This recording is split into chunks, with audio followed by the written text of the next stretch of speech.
నమస్కారం అండి. నా పేరు డాక్టర్ స్వర్చల జీవా ఫర్టిలిటీ సెంటర్స్ లో సైంటిఫిక్ డైరెక్టర్ ని. థిన్ ఎండోమెట్రియం అంటే గర్భసంచి పొర చాలా సన్నగా ఉందనుకోండి, అలాంటప్పుడు థిన్ ఎండోమెట్రియం అంటారు. దానివల్ల ప్రెగ్నెన్సీ రాకపోయే అవకాశాలు ఉంటాయి. ఈ థిన్ ఎండోమెట్రియం అర్థం ఏంటంటే పొర థిక్ గా లేకపోవడం, బాగా లావుగా ఉండకపోవడం.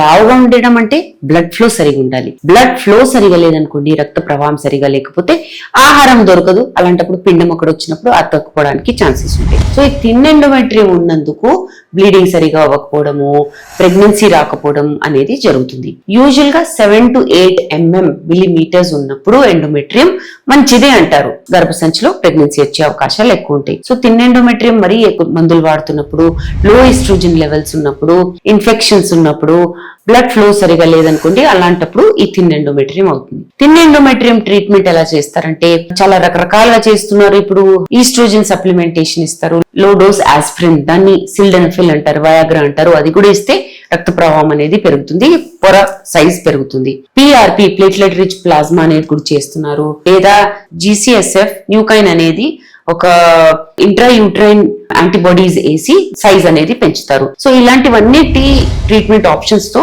థిన్ ఎండోమెట్రియం ని ఇంప్రూవ్ చేసుకుని ప్రెగ్నెన్సీ ఛాన్సెస్ కూడా పెంచుకోవచ్చు. దీని గురించి ఇంకా వివరాల కోసం తప్పకుండా జీవా ఫర్టిలిటీ సెంటర్స్ కి వచ్చేయండి. Thank you.